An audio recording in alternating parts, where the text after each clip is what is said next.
have a serious and life-threatening situation developing. There's multiple rescues going on right now. A massive flooding event. It's going into houses up here.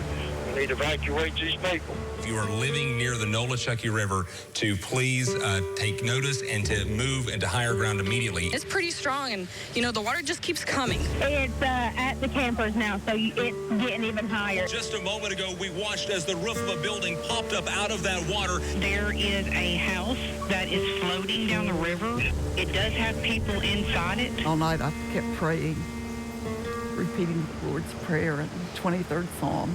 We need help. It is coming into the hospital now. We need help now. I called my wife and kind of said, hey, we might not make it, Love you. Home Center, the bridge just gave here just though the bridge is completely gone and just though we have 2 souls in the water. They have actually washed away right here about this salt shack and the rail yard. She was on top of a trailer and saying goodbye and telling us to call 911. We shouldn't have been there. None of us should have been there. Little Germany is a complete loss at this point. We had to shimmy kind of along the rock face of what little bit was left of the road. At some spots, there wasn't probably 6 inches to step on. No words could adequately describe what so many of us have been through the last 24 hours. I ask that you continue to keep our people in Unicoi County, our families, our residents, in your prayers. Many of the first responders who are working right now do not have water. They don't have electricity. And they're leaving their families to come help others. We've seen a lot of flooding in this area, but we never imagined anything like this. The scope of this job is massive. We still have tons of stuff to clean up. If it wasn't for neighbors helping neighbors, our churches, strangers coming here, we would be a lot worse shape than we're in. Keep putting one foot in front of the other. Everyone is working together, and that's a huge thing. It won't never be the same, but at least I'm home.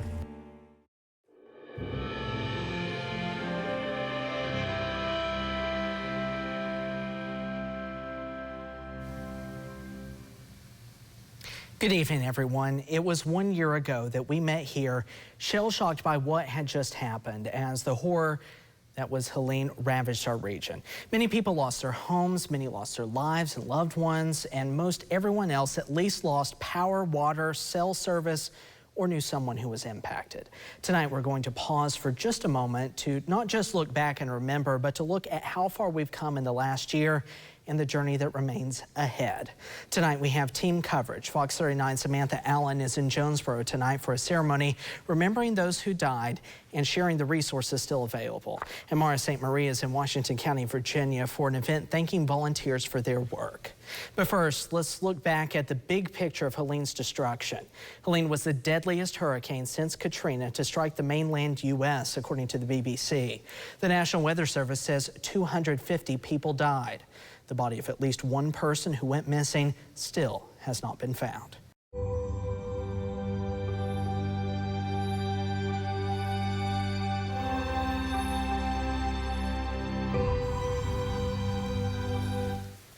Fox 39 Samantha Allen leads off our coverage tonight from Washington County, Tennessee. Tonight, neighbors came together for an event they're calling A Day When Reflection Gives Way to Hope. 1 year after Hurricane Helene left behind destruction and heartbreak, hundreds gathered in Jonesboro to honor those lost and to celebrate how far they've come. It's hard to believe it's been a year. Here it is a year later from Helene. The evening included booths from organizations who've helped families rebuild and recover, along with free meals, live music, and a message of hope. Well, we've entitled this event, that reflection gives way to hope. And the hope that we're going to talk about tonight is the hope that lasts, the hope in God. For some, like Robin Mendelson, the night was deeply personal.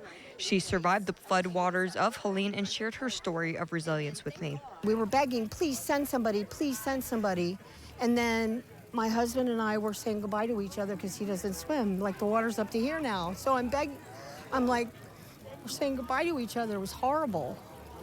And then a boat, we could see the light.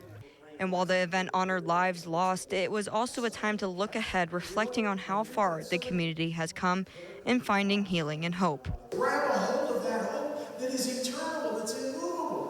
Washington County, Tennessee continues to move forward 1 year after Helene. The community hopes this message of reflection and hope continues to guide the community in the years ahead. In Jonesboro, Samantha Allen, Fox 39, News at 10. Helene's impact stretched far beyond our region. This is a map showing where people died. The highest number of deaths was in North Carolina. 18 people died in Tennessee and 3 in Virginia. Taking a look closer to our region, the largest number of North Carolina's deaths were in the Asheville area at 43. 8 people died in Unicoi County. In Carter County, the community tonight is coming together to remember and reflect. The Carter County Long-Term Recovery Group organized a gathering at Hampton Elementary School this morning. The event included prayers from local faith leaders, survivor testimonies, and a candlelight remembrance to honor those impacted by the storm. Long-term recovery here in Carter County, along with so many community partners, did not want this day to go without being recognizing survivors and our whole community. A year has passed and a lot has been done, but there is still so much to do. So we're so thankful to all of our partners and community leaders that are here to remember and reflect and support folks that are still in the recovery process. That vigil serving as a reminder of the lives impacted and the resilience shown in the year since Helene. Johnson County celebrated the strength of their community this morning. First Christian Church in Mountain City held a community prayer breakfast with local politicians and community members. Several residents lost their homes and land, and one resident there lost their life. The event showcasing the progress toward rebuilding since the flood. It's amazing to see how everybody helps one another here in Johnson County. Everything is said and done, you know, a lot of people's lost a lot that we don't even know or talk about, but we didn't lose our community. Johnson County leaders say that there's still work to be done, but they are proud of how far they have come in just 1 year. Coming up, learn how a community in Virginia is turning devastation into celebration.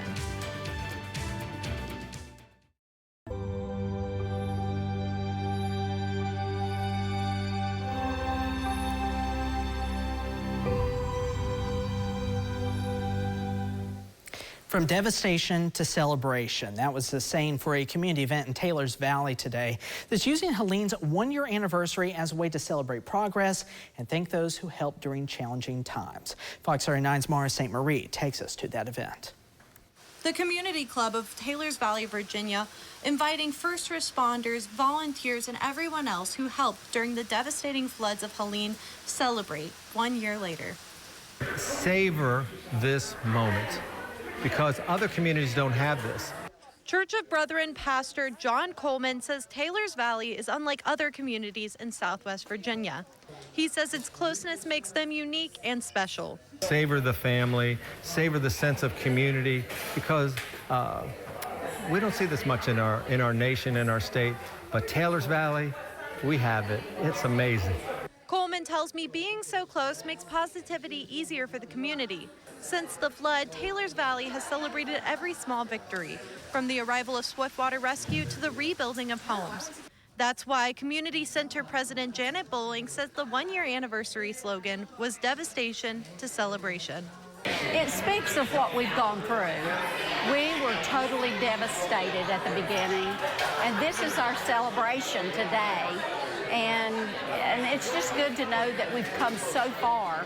More than anything, Bowling organized the event as a way to thank those who helped during the floods. We have had a tremendous outpouring of love. Bowling says the community is ready to heal, and this celebration is a mark of that. I really think we're on the right track to be able to move forward. Today is our new beginning. In Taylor's Valley, Mara St. Marie, Fox 39 News at 10. In Unicoi County, the community is marking this somber anniversary by honoring the men and women who stepped up when the storm hit. County leaders hosted a first responders appreciation event to recognize firefighters, law enforcement, EMTs, and volunteers who worked around the clock to save lives. The 1-year anniversary of Hurricane Helene, and we wanted to just have a day to come together and a day of fellowship, be with one another, just to thank everybody, to thank the community, all of our volunteers that have came and worked so hard. Organizers also say they hope this tribute reminds the community of all the first responder sacrifices during Helene. The Damascus community spent the day focusing on hope. Community members gathered in the town park for what they called Hope Floats, hearing from local and state leaders about the recovery process, thanking first responders, and celebrating how far they've come. There was also live music, free ice cream, and a rubber duck race as part of that event. Recovery has gone remarkably well. We've had every level of government working together to rebuild and recover, and it's been something to watch. Local leaders want to remind folks Damascus is open for business. Up next, flooding across the region today, having an impact in the Smoky Mountains. The areas of the park now closed. This has been going viral on Facebook, showing Johnson City Mayor John Hunter stumbling around downtown Johnson City. People posting the video claim it also shows Hunter driving away in his truck. It comes amid backlash over Johnson City's recent ordinance cutting alcohol sale hours from 3 a.m. to 1 a.m. In a statement on Facebook late today, Mayor Hunter said in part, quote, "I recognize that our community holds high values and standards, and I fell short of them. I'm deeply sorry for my actions and regret embarrassment and disappointment they have caused my family, colleagues, and community," end quote. I asked a city spokesperson if Mayor Hunter is admitting to breaking the law and if he is facing any charge. The spokesperson said that is not what Hunter's statement says. Today's heavy rainfall across areas of East Tennessee caused a road closure in the Great Smoky Mountains National Park. Emergency crews say a large landslide has closed the Gatlinburg bypass until further notice. Park officials say the road is currently impassable due to downed trees and debris. They're working to assess the situation and a timetable for the road to reopen. Stay with us on air and online for the latest. This Storm Track 5 weather forecast is sponsored by Eastman Credit Union. Well, we also had some strong thunderstorms move through the area, bringing anywhere from 1, possibly even up to 2.5 inches across southwest Virginia, even into northeast Tennessee. But right now, as we take a live look from the Eastman Credit Union camera network over downtown Jonesboro, very quiet, calm conditions. Temperatures into the 50s and low to mid 60s across the area. And just a few isolated showers continuing to still hang around, especially near Elizabethton, western portions of near Johnson City into Washington County, just north of Greenville. But other than that, we will continue to see those clouds decreasing and areas of fog will be developing, since some of that could be dense, especially early tomorrow morning. So overnight, we'll see some dry conditions. Into Monday, I think most everyone is going to stay dry. Just a few isolated showers trying to push into the afternoon, early evening hours, mainly into the higher elevations into the mountains. But then we do have another round as we're heading into Monday. Temperatures for tonight dropping into the mid to upper 50s, close to 60 degrees. So out the door tomorrow morning, cloudy skies, 60 degrees by 8. By 10, mix of sun and clouds at 65 degrees, and a little bit warmer than what we had for today, 80 in the Tri-Cities, mid to upper 70s across North Carolina mountains, as well as into southwest Virginia. We are still keeping a very close eye on the tropics. Right now, it's looking like most of that activity is going to shift to the east as it continues to try to move into eastern portions of Florida, as well as the Carolina coast. But nonetheless, we are going to see temperatures continuing to fall into the lower 70s by Thursday and Friday, still hanging on with a chance for showers Monday, Tuesday, and Wednesday. In the aftermath of Helene, thousands of roads were damaged across the region. Up next, the progress so far.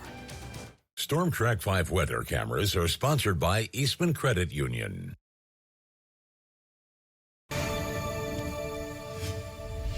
The work to repair roadways after Helene continues. In Tennessee, just 2 state roads remain closed. Those include a bridge on State Route 353 in Washington County and a section of U.S. Highway 321 on the Johnson and Carter County line. 49 state roads were closed when the storm struck. In North Carolina, officials say nearly 1,500 roads were closed by Helene. Today, just 35 remain closed. Another 39 have partial access.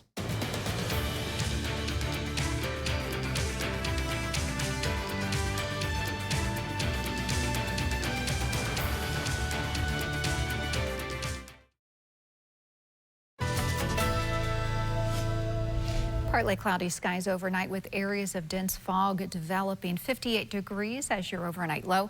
80 degrees on Sunday. And I think most of the day is going to be dry. Just a few isolated showers into the higher elevations and mountains. Better chance for rain on Monday and Tuesday. Temperatures dropping into the low 70s by the end of the week. All right. Thanks so much for joining us tonight. Hope you have a good night.